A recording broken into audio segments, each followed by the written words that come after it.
Hi, I'm Louise and I'm here with my mum, Suzanne Gibbs, pastry chef and food writer. And today we're going to be looking at how to make a short crust pastry in the food processor, which really is the easiest way to make short crust pastry. The basic pastry is a short crust pastry, which uses half butter to flour. So if you've got 250 grams of flour, you should have 125 grams of butter. But we're going to up ours a little bit to a rich short crust and have 3/4 butter to flour. So that translates as being 2 cups of flour, which we just plop straight in, 150 grams of butter.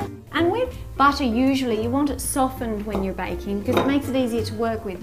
But pastry is definitely the exception to that rule, and it's better to work with chilled butter when making pastry. So we're going to just whirl that, pulse it, till they sort of coarse breadcrumbs. Well, let's have a look. Yes, that's coarse breadcrumbs. Now I add some sugar, an egg yolk. And this water is almost icy water. It's nice and cold. Again, the same principle. When you're working with pastry, you want things cold. Now it's important to look at it at this stage. As you'll see, it hasn't come together into one ball of dough, but when I feel it, it pools into dough. So we've just cleared ourselves a little space on our workbench here so that we can get the pastry kneaded now. I don't actually add much flour to the workbench at this stage. I just wait and see how it is. I gather it together, you see, and just pull it. Now, what is going to make this look good? You turn it upside down. You always keep that side up from now on. When you go to roll it, you roll it out with that side up. So I pat that out to a thick cake, and then I chill that for 30 minutes. I wrap it up in some plastic wrap. You want to have it in that sort of flattened shape when you put it in the cling wrap. It'll just make the rolling that much easier. But that's ready now to go in the fridge for half an hour and in that lovely flattened shape, and then we can roll it out in half an hour when it's ready to use.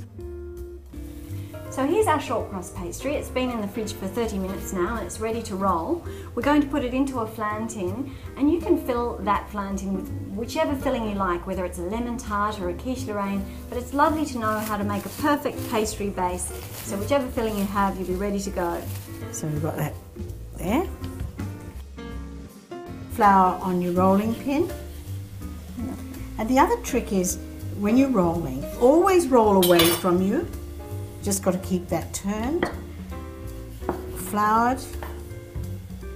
And you've every now and then got to stop and go around the edges, keep it nice and straight. Right, you don't need a ruler here, just use your rolling pin to tell you how big your flan dish is and that your pastry's rolled out enough. Yes, we're there. So here we go, to transfer our pastry to our dish. We put the rolling pin on, lift this up.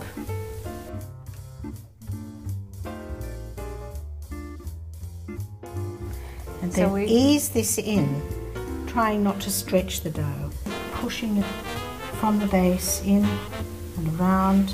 And I pick it up, use a sharp knife, and away.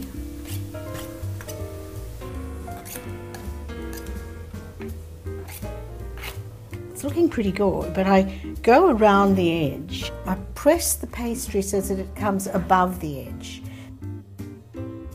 This is to stop the base rising while you're baking, because we're going to pre-bake it or bake it blind before we fill it and continue baking. See this paper? It's softer than baking paper. Yes, I love this paper. And I like that over baking paper for baking blind, because it's not going to make creases.